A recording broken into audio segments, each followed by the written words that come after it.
you all for coming. I am Kathleen Hunt, and I live in the Pacific Northwest in Washington State. So I'm a long-distance landowner in Hardin County. Could you speak up a little bit? Sure. I am the 5th generation in my family caring for this land, and the 3rd generation as a woman landowner. Last summer, I was contacted by Summit Carbon Solutions and informed that they plan to construct a hazardous pipeline through my land against my wishes. I was dumbfounded when the contract agent claimed their right to use eminent domain and threatened that I really should comply because they would go ahead anyway, and it was better to cooperate. So I was subsequently served with an easement contract, which was shared with my attorney at my own expense. He zeroed in on numerous problems with the document. So we went back and forth, and I felt really overwhelmed, isolated, and hopeless in this situation. Luckily, I learned by chance about a group of landowners in opposition to the project, and I immediately signed on to the group. Land agents have descended on Iowans, sometimes using deceptive tactics to coax landowners to sign away their land rights. A common line is, we need to get this tied up since all your neighbors have already signed. And elderly landowners are often easy targets. And just today we were looking at the map, which Jess has brought tonight, and it looks like both sides of my property they have signed, so just trying to hold on. I've sent out many letters to other landowners in Hardin County, to the governor, to senators and representatives about my concerns. I have written several objections to the IUB, urging them to take a stand for landowners, to deny the company a permit to construct the Midwest Carbon Express, as well as deny their inappropriate use of eminent domain. It is a crime that they would abuse eminent domain and steal our lands for private profit while leaving us with all the risk. These projects have not had proper safety review. This is new and untested technology. Any rupture in pipeline is likely to be quick and catastrophic, as the small town of Citrusha, Mississippi learned all too well, and we don't need to relearn this lesson. Being a long-distance landowner, it's hard for me to be able to monitor signs of trouble, so this makes safety an even more great concern.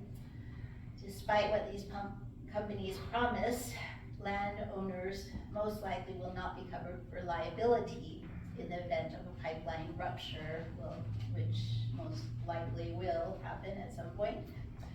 Another troubling prospect is the great disruption to the soil. The project will have a substantial adverse impact on the precious topsoil that will take years to recover. The land damage and unkept promises from the Dakota Access Pipeline serve as a warning. Years later, the crop yields on these farmlands where pipeline was installed continue to be significantly compromised. Even more concerning, on my own property, there is certified wetland and registered native archaeological sites. The project would cause immense disturbance to these, as well as impacting wildlife on the creek running through my property. Summit claims that the major purpose of the project is for environmental reasons, but there has been no talk of limiting the environmental impact of this project itself. I have sought to operate my farm in the most sustainable and environmentally friendly way, and even going so far as to install a bioreactor, which is the reason I'm here. We have a field day on Saturday of showing off our bioreactor that cleans the runoff from the field, and it goes through Beaver Creek. So really excited excited about this water quality project, and a pipeline, they would go right through that creek, kind of defeating all the work we've done. And I'm very concerned about the water in Iowa in general. I know is very degraded, and at some point I even want to have like a wildlife sanctuary on my land, and have more natural prairie, and where we have CRP land, and which we've already established some. Eminent domain must not be allowed for a project like these hazardous pipelines. Politicians avoid the eminent domain issue publicly because it is so unpopular and wrong. Current Iowa law that allows eminent domain abuse must change. This is an election year. We need to know where legislative candidates stand on these pipelines and eminent domain. What right does our Iowa government have to allow our land rights to be taken for such an experimental project and for corporate gain?